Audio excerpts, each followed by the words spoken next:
74º dia da nossa jornada da leitura bíblica e vamos continuar na leitura da carta de Tiago, os capítulos 3, 4 e 5.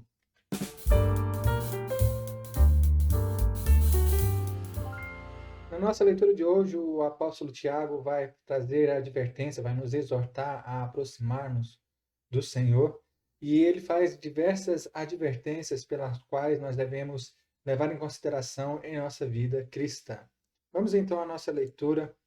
Tiago, no capítulo 3, a palavra do Senhor nos diz o seguinte: Meus irmãos, não sejam muitos de vocês mestres, pois vocês sabem que nós, os que ensinamos, seremos julgados com maior rigor. Todos tropeçamos de muitas maneiras. Se alguém não tropeça no falar, tal homem é perfeito, sendo também capaz de dominar todo o seu corpo. Quando colocamos freios na boca do cavalo para que eles nos obedeçam, podemos controlar o animal todo. Tomem também como exemplo os navios. Embora sejam tão grandes, impelidos por fortes ventos, são dirigidos por um leme muito pequeno, conforme a vontade do piloto. Semelhantemente, a língua é um pequeno órgão do corpo, mas se vangloria de grandes coisas. Vejam como um grande bosque é incendiado por uma simples fagulha. Assim também, a língua é um fogo. É um mundo de iniquidades. Colocada entre os membros do nosso corpo, contamina a pessoa por inteiro. Incendeia todo o curso de sua vida, sendo ela mesma incendiada pelo inferno. Toda espécie de animais, aves, répteis e criaturas do mar doma-se e é domada pela espécie humana. A língua, porém, ninguém consegue domar, é um mal incontrolável, cheio de veneno mortífero. Com a língua bendizemos ao Senhor e Pai, e com ela amaldiçoamos os homens, feitos à semelhança de Deus. Da mesma boca procedem bênçãos e maldição. Meus irmãos, não pode ser assim. Acaso pode sair água doce e água amarga da mesma fonte? Meus irmãos, pode uma figueira produzir azeitonas ou uma videira figos? Da mesma forma, uma fonte de água salgada não pode produzir água doce. Quem é sábio e tem entendimento entre vocês, que o demonstre por seu bom procedimento, mediante obras praticadas com a humildade que provém da sabedoria. Contudo, se vocês abrigam no coração inveja amarga e ambição egoísta, não se gloriem disso, nem neguem a verdade. Esse tipo de sabedoria não vem do céu, mas é terrena, não é espiritual e é demoníaca. Pois aonde há inveja e ambição egoísta, aí há confusão e toda espécie de males. Mas a sabedoria que vem do alto é, antes de tudo, pura, depois pacífica, amável, compreensível, cheia de misericórdia e de bons frutos, imparcial e sincera. O fruto da justiça semeia-se em paz para os pacificadores. De onde vêm as guerras e contendas que há entre vocês? Não vêm das paixões que guerreiam dentro de vocês? Vocês cobiçam coisas e não as têm, matam e invejam, mas não conseguem obter o que desejam. Vocês vivem a lutar e a fazer guerras, não têm, porque não podem. Quando pedem, não recebem, pois pedem por motivos errados, para gastarem seus prazeres. Adúlteros, vocês não sabem que a amizade com o mundo é inimizade com Deus? Quem quer ser amigo do mundo, faz-se inimigo de Deus. Ou vocês acham que é sem razão que a Escritura diz que o Espírito que ele faz habitar em nós tem fortes ciúmes? Mas ele nos concede graça maior. Por isso, diz a Escritura, Deus se opõe aos orgulhosos, mas concede graça aos humildes. Portanto, submetam-se a Deus, resistam ao diabo, e ele fugirá de vocês.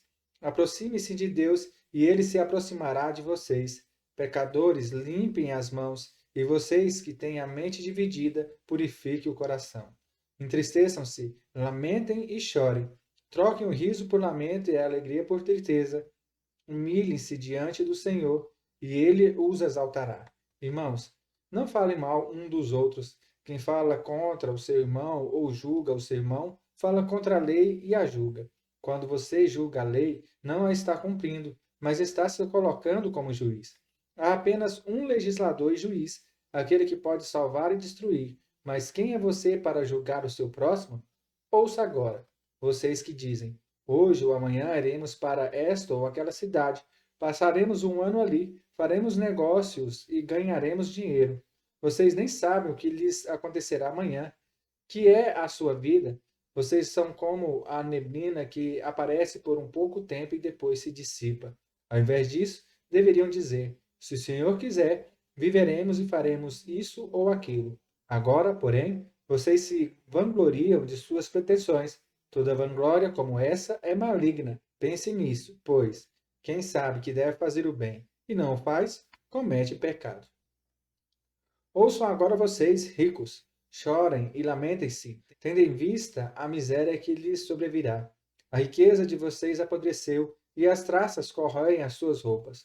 O ouro e a prata de vocês enferrujam, e a ferrugem deles testemunhará contra vocês, e como fogo lhes devorará a carne. Vocês acumularam bens nesses últimos dias. Vejam, o salário dos trabalhadores que ceifaram os seus campos, e que por vocês foi retido como fraude, está clamando contra vocês. O lamento dos ceifeiros chegou aos ouvidos do Senhor dos Exércitos. Vocês viveram luxuosamente na terra, desfrutando prazeres e fartaram-se de comida em dia de abate. Vocês têm condenado e matado o justo, sem que ele ofereça resistência. Portanto, irmãos, sejam pacientes até a vinda do Senhor. Vejam como o agricultor aguarda que a terra produza a preciosa colheita e como espera com paciência até virem as chuvas de outono e da primavera. Sejam também pacientes e fortaleçam o coração, pois a vinda do Senhor está próxima. Irmãos, não se queixem uns dos outros, para que não sejam julgados. O juiz já está às portas. Irmãos, tem os profetas que falaram em nome do Senhor como exemplo de paciência diante do sofrimento. Como vocês sabem, nós consideramos felizes aqueles que mostram perseverança.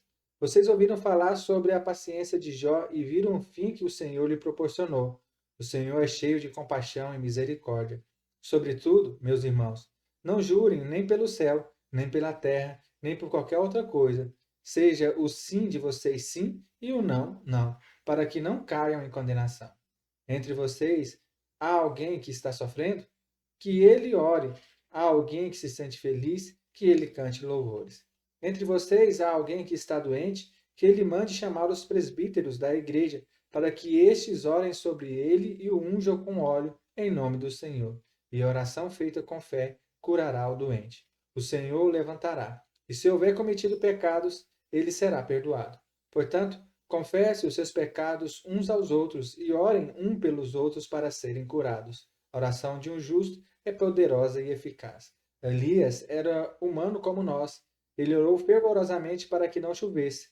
E não choveu sobre a terra durante 3 anos e meio. Orou outra vez, e o céu enviou chuva, e a terra produziu seus frutos. Meus irmãos, se algum de vocês se desviar da verdade, e alguém o trouxer de volta, lembre-se disso. Quem converte um pecador do erro do seu caminho, salvará a vida dessa pessoa e fará que muitíssimos pecados sejam perdoados.